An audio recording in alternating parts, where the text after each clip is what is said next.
Kamala Harris a donc passé son baptême du feu, je vous le disais. L'ancienne sénatrice, procureure de Californie, est entrée dans le vif du sujet. Elle a tenté de clarifier son programme face à son rival Donald Trump.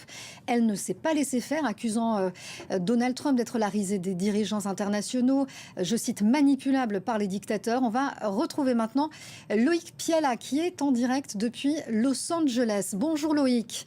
Alors sur la côte ouest, on a envie de savoir comment a été perçue la prestation de la candidate démocrate qui a d'ailleurs, on le souligne, tenu à serrer la main de Donald Trump d'entrée de jeu.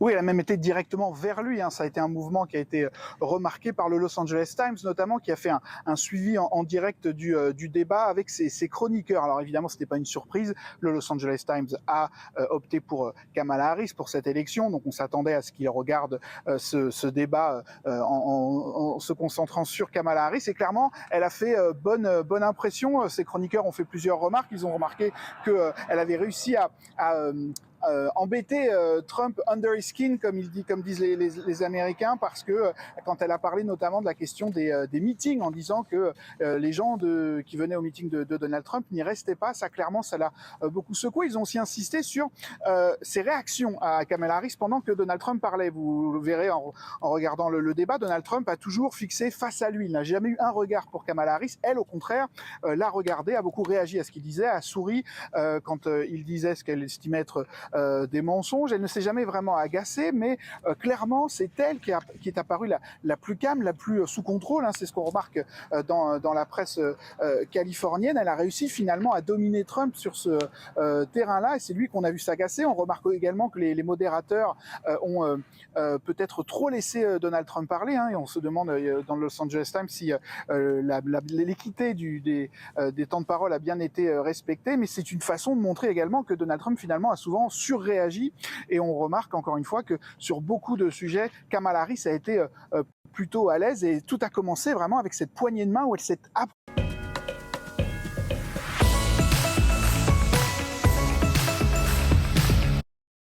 pour cette analyse à chaud depuis Los Angeles, Loïc Piala, le correspondant de France 24. Et pour aller encore plus loin, avec nous en direct depuis Montréal, Pierre Martin, spécialiste de la politique américaine.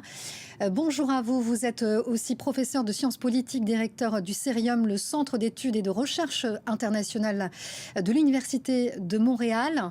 Alors on a assisté à une foire d'empoigne sur de nombreux sujets, on vient d'en parler. Est-ce que selon vous, ce débat restera dans les annales de la politique américaine, comme celui, en quelque sorte, de juin dernier, qui avait coûté sa place à Joe Biden?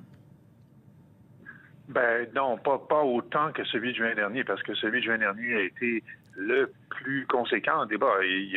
C'est un débat qui a provoqué le départ d'un candidat, ça s'était jamais vu, et donc on n'en est pas à ce niveau-là. On n'est pas non plus au niveau d'un débat qui aurait très clairement déterminé un gagnant. Je pense que dans les débats qui vont suivre le débat, on va beaucoup discuter. On va aussi beaucoup avoir tendance à normaliser le comportement un peu étrange pour des yeux étrangers comme nous qui regardons ça de Donald Trump. C'est un comportement qui transgresse à peu près